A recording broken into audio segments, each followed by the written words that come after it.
When we think of World War II, our minds conjure a familiar reel of epic battles, famous generals, and the monumental clash of empires. We see the beaches of Normandy, the naval armadas in the Pacific, the faces of Roosevelt and Churchill charting the course of the free world. It's a story etched into our collective memory, a narrative of kinetic power and grand strategy. But history is never that simple.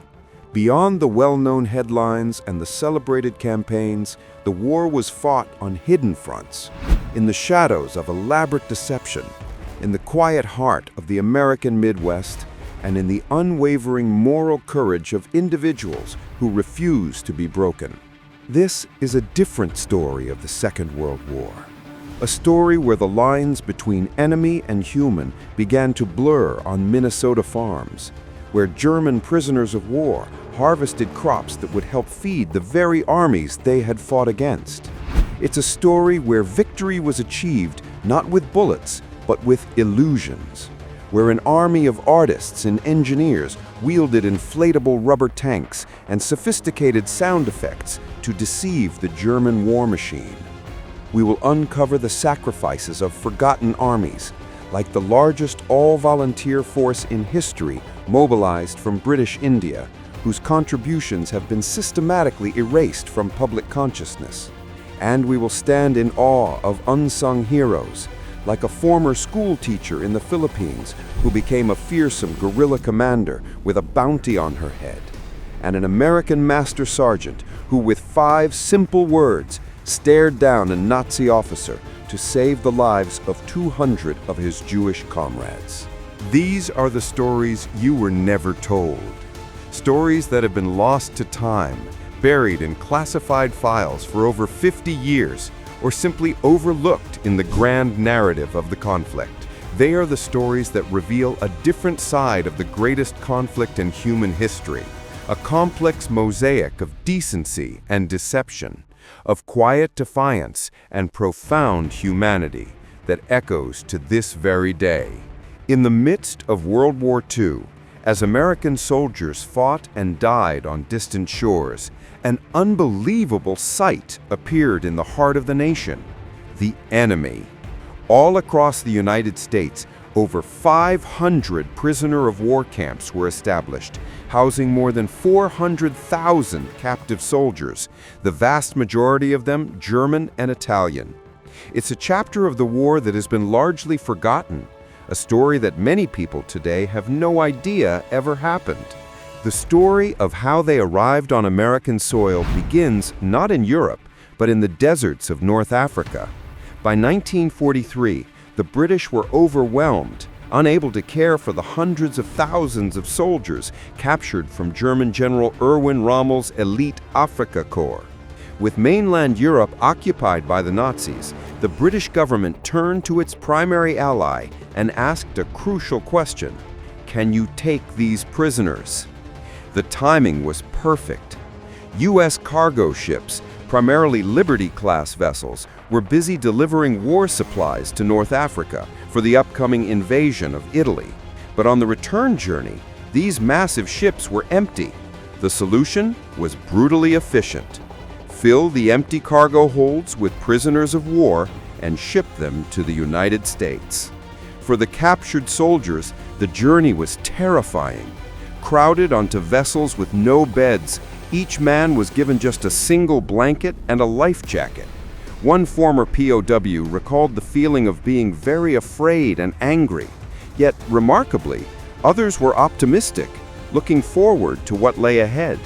Once they arrived on the East Coast, they were processed, given medical exams, and transported by train deep into the American interior. Stripped of their fighting uniforms, they were issued old surplus American uniforms from the First World War, with the letters P and W for prisoner of war painted crudely on their shirts and pants. But what happened next was completely unexpected. The United States made a deliberate, strategic decision to strictly adhere to the 1929 Geneva Convention. For centuries, prisoners of war had been treated horribly, but America was determined to play this by the book. This meant the captives had to be treated with a measure of respect. They were guaranteed food of the same quality and quantity as American soldiers. They were housed in barracks that were meant to mimic what American personnel had. They were provided with medical care, dental care, and even reading materials. This wasn't just an act of goodwill. It was also a calculated military strategy. Word of this humane treatment got back to the front lines. German soldiers became more willing to surrender, especially to Americans, knowing they would be well treated. This decision, made in Washington, D.C., likely saved the lives of countless American soldiers on the battlefield. In states like Minnesota, this policy had a profound and unforeseen impact. By 1943, America was facing severe labor shortages, particularly in agriculture, as millions of local men were off fighting. The prisoners became the solution. They were put to work in the logging industry, in canning factories, and most importantly, on the farms. They planted and harvested food crops, unwittingly helping to feed the Allied soldiers who were fighting against their own country.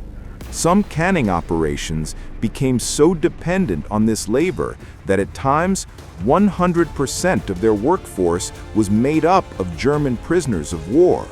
And it was here, in the fields and small towns of the Midwest, that the rigid lines between enemy and human began to blur. In communities with deep German roots, like New Ulm, Minnesota, locals and prisoners discovered they could often converse in their native language. Sometimes they even found they knew people in common back in the old country. Across the state, an extraordinary pattern of kindness emerged. Farmers who hired prisoners for the harvest were often expected to provide a noon meal. The prisoners would arrive with a simple paper bag containing sandwiches. But as one woman recalled, her family and many others knew that no one could perform a hard day's labor on just sandwiches.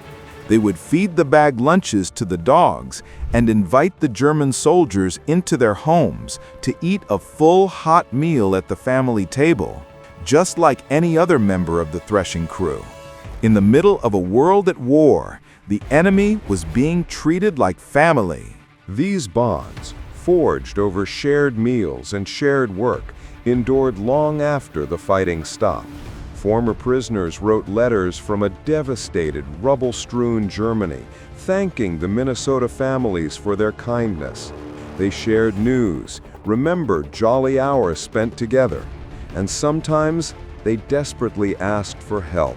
One former POW wrote to the farmer he had worked for, "Might you possibly send me used clothes? It doesn't matter what kind because I have only the uniform, and my wife and child also have very little." Another wrote simply, "The time I spent in Owatonna was the best time in my life as a prisoner of war." Life inside the camps was also structured to foster humanity. Camp commanders and civilian volunteers, like St. Olaf College professor Howard Hong, recognized that idle hands could lead to trouble. They organized athletic activities, art programs, theater, and music. The YMCA helped provide supplies, and prisoners could even take correspondence courses from the University of Minnesota. One prisoner later said that this experience gave him his humanity back. But perhaps the most profound lesson came from the arrival of the Italian prisoners. In towns like Princeton, Minnesota, residents had never seen Mediterranean men before. They were a curiosity, but also a source of fear. People had been told these men were monsters. One local woman, just a child at the time, recalled the day the Italians arrived by train. The whole town stood back, watching nervously as the prisoners were escorted onto the platform. Suddenly, a little girl, no more than 4 years old, broke free from her mother's grasp, ran across the platform to one of the Italian soldiers, and hugged his leg. There was a gasp from the crowd. Nobody knew what the soldier would do. He simply bent down, lifted the little girl into his arms and began to weep. In that single moment, the entire town learned a valuable lesson. These were not monsters. These were just regular people caught in the gears of history. Of course, the situation was not without tension. Friction often emerged inside the camps between the early Afrikaner Corps soldiers, many of whom were still fervent believers in a German victory, and the newer prisoners, captured after the D-Day invasion, who were more disillusioned with the Nazi cause. In some camps across the US, these tensions led to violence and even murder. The base camp in Algona, Iowa, which supplied Minnesota's camps, eventually had to create a separate facility in Howard Lake, Minnesota, just for the prisoners who were being threatened by the more fanatical Nazis. When the war finally ended, all the prisoners were repatriated back to a Europe in ruins. But they took something with them. They had spent years in a country where they witnessed democracy in action, where they were treated with decency, and where they were given the freedom to pursue an education. Many brought those ideals back with them as they helped rebuild their nations. And some, like a former prisoner named Alfred Mueller, were so moved by their experience that they later chose to return, moving their families to Minnesota and becoming proud American citizens. Years later, when a museum was being built in Algona to preserve this forgotten history, Alfred became one of its first donors, a former enemy soldier, helping to keep alive the story of how his captors treated him with humanity. While one front of the war was being fought with unexpected compassion, others were being won with pure, calculated deception. The success of the D-Day landings in June of 1944, the greatest and most complex invasion in military history, hinged entirely on a lie. It was a massive, intricate fabrication known as Operation FORTITUDE, and its goal was simple but audacious: to convince Adolf Hitler and the entire German High Command that the real invasion would happen in Pas-de-Calais, hundreds of miles away from the true target of Normandy. To pull this off, Allied command needed a special kind of soldier. The complex web of lies was orchestrated by a British intelligence group called the 20 Committee, a name that was itself an inside joke, signifying both the Roman numeral for 20 and the double-cross system it employed. The critical players were a roster of double agents working for the Allies while pretending to spy for Germany. This group was so strange, so unconventional, it sounds like something out of a Hollywood movie.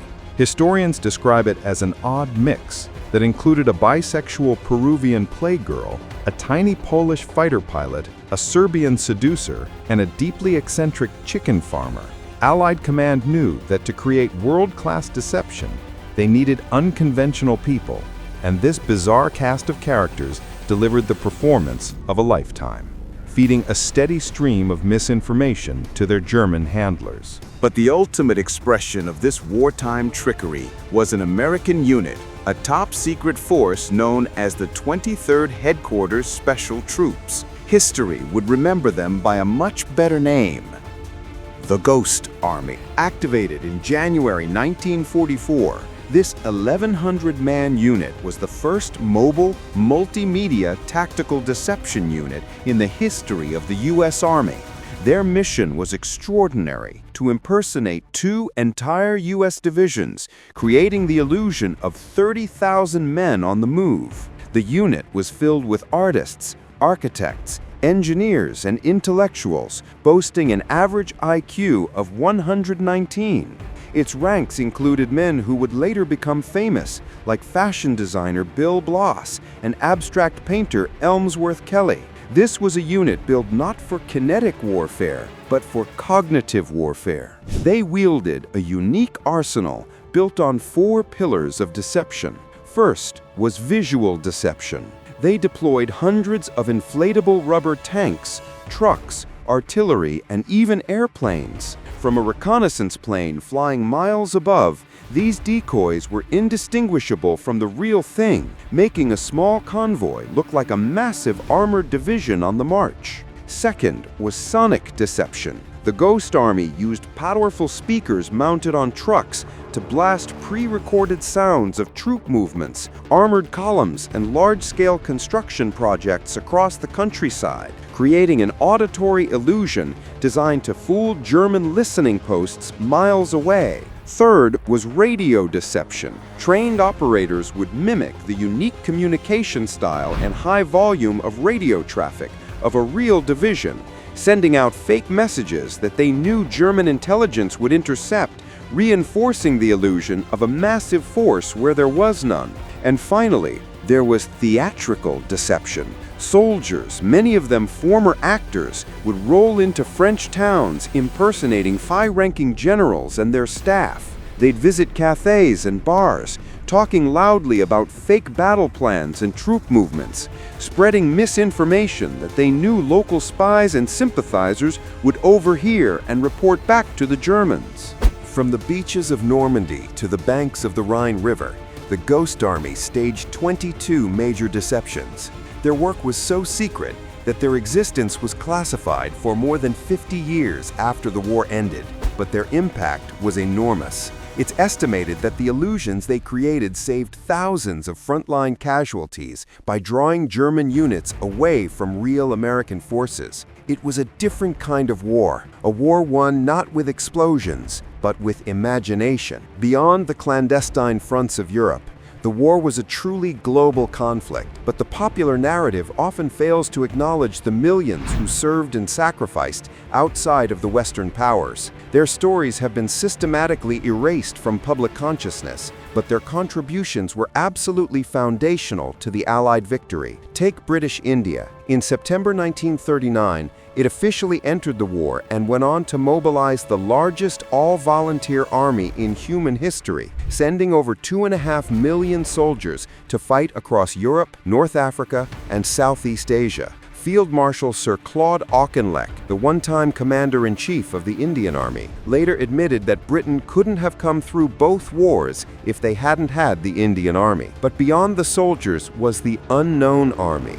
millions of South Asian civilian laborers whose contributions came at a horrific cost. This included thousands of women who mined coal for wartime production, sometimes working right up until childbirth. It included laborers who hacked treacherous supply lines like the Lido Road out of the mountains of Northeast Asia with little more than pickaxes. Thousands perished, falling prey to malaria and other tropical diseases, turning these logistical projects into unacknowledged theaters of war against nature itself. The sacrifice even extended to the sea, where Indian merchant seamen, known as Lascars, died in the Atlantic when their ships were torpedoed. The Allied war machine also relied on the massive mobilization of 500,000 soldiers from British colonies in Africa and another 100,000 from French possessions. They played decisive roles in campaigns across the globe, from capturing Mogadishu to fighting in Italy, but their service highlighted a systemic disparity within the Allied command. During the East Africa campaign, the parachutes used to drop supplies to African divisions were not made of silk, but of jute, an emergency invention called a parajute. The silk was being conserved for the parachutes needed for D-Day. It was a small technical detail that symbolized a much larger truth about how these non-European forces were prioritized. Resistance to tyranny also came from the most unlikely of heroes. In the Japanese-occupied Philippines, a former school teacher named Nieves Fernandez refused to surrender. She organized a resistance unit of 110 local men and became a master of guerrilla warfare.